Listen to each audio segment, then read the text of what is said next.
Hi guys, so today I'm going to talk about something that I probably wouldn't usually talk about, but I'm just going to start this off because I started noticing this and I thought it was kind of weird.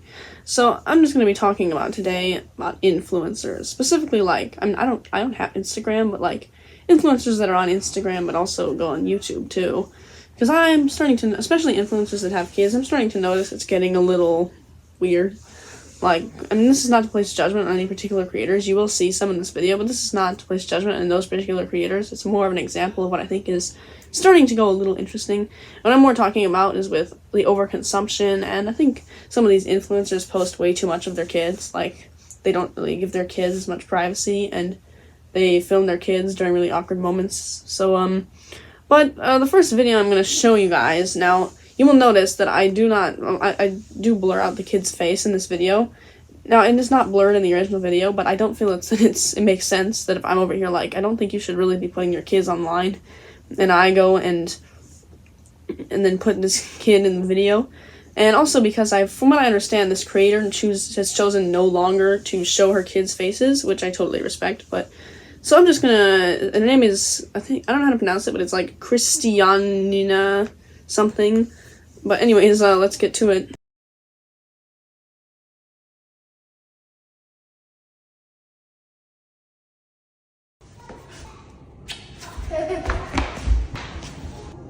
Oh, thank you. Now, obviously, you can see I had to heavily blur that video. Reason mainly being is because, like, the husband was doing a lot of questionable stuff. Let's just leave it at that. And so was the son, because the title of the video is when your son copies everything his dad does. Now, if you can see in the video, it has 11 million likes, and it's actually her most viewed video of the channel. If you want to see the video, you can go to her channel and click the most popular short. It has 834 million views. For reference, that's more than twice the American population. That is a lot, and it's kind of concerning. And I think there is a reason for that many views. I think that there is a certain audience that actually kind of likes this kind of content. Now, I'm not trying to judge. I don't think she may have realized what she was doing when she posted this video. But this is just one example. Now, I guess I would also want to talk about in this video some overconsumption, but I do think that is a little bit exploitation and not really thinking about what you're posting before you post it.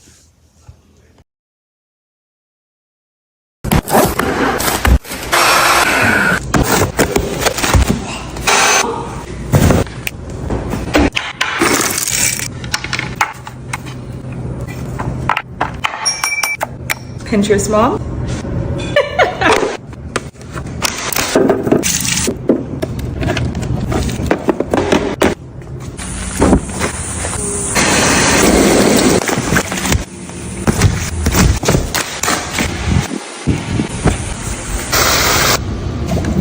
On the count of 3. So this video is just one example of many I have seen. And yeah, you can look this up on lots of channels, but it's like my kids asked for this, so I did this types of videos. And usually the moms are like, my kids asked for a movie night or a pool day, so you go all out, you do all of these things, and it's unnecessary. I think it encourages overconsumption. Even if you have the money to do this, do you need to do this? So like, you can see here in the video, she goes all out, she gets like new Mickey pool floaties, and she makes them like extravagant snacks. And it's really just for 3 kids. Like, my mom would maybe do something like this if it was for a pool party. All I'm saying is that even if you can do this, think, do you need to do this? Or are you just doing this to get views and likes online?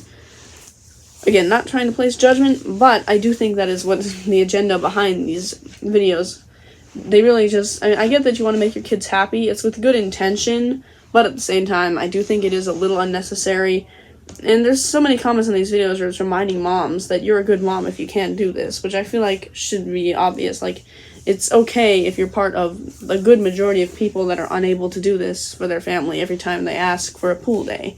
Okay, it's great if you're able to afford this, but at the same time, you're kind of wasting your money. I'm just saying. So I do think that is one way that influencers are problematic, is that they encourage overconsumption and unnecessary stuff. It's not like they're directly saying you're a horrible mom if you can't do all of this for your kids every time they ask you for a pool day. They're just, I feel like they are not spreading the best message. Anyways, on to the next video, which I think is pretty similar, just to kind of stretch the point a little. High school this year, which is a huge deal. So I made her this fun little back to school basket, and I'm gonna show you guys everything that I put in there for her.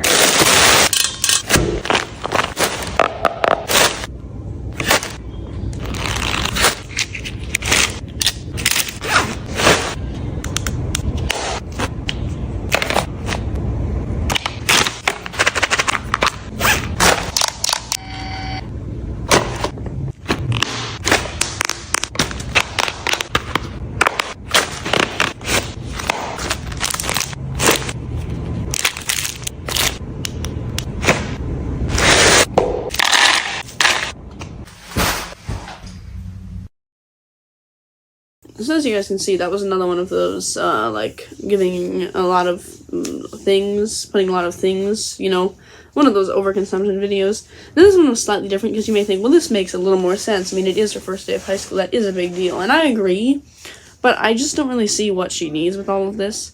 As somebody who has been for their first year of high school, I'm not sure how much practicality I would find in most of these things.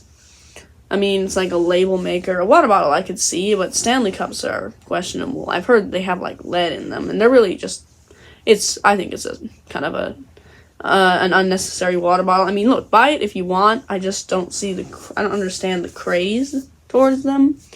But yeah, not judging you if you buy a Stanley, you know, that's your choice, your money. But I do think that some of this stuff is unnecessary, and I wouldn't say that she's spoiling her daughter. She's just, like, on the borderline of it. Because, yeah, a lot of this stuff is just, it's almost like, you know, like, she's just like, oh, my daughter's starting high school so quickly, I gotta get her all these things, maybe just in case, like, she gets bullied, hopefully not, and to make it better, but really, you just need to send her with the school supplies and stuff. That's really all you need, is the school supplies and school uniform if they have that, and anything else they might need, they absolutely need. But I don't think that it's required every year that you, like, do this necessarily. Again, not judging, but I'm just saying is that I think I guess in general what I mean is with all influencers, I feel like a lot of influencers when they do this stuff, like when my kid asks for this or, prepping for my daughter's first day of high school, they're borderline spoiling their kids. And sometimes they are. It depends on the video, but sometimes they straight up are spoiling their kids. There are certainly other videos like that. Well, I'm certainly going to have to make more videos about this because it is kind of a wide range of influencers. But anyways, I hope that you enjoyed this video and found it informative. I hope that you all have a great day and a great rest of your week. And thank you so much for watching. And please remember to like, subscribe, and turn on notifications if you want. Bye.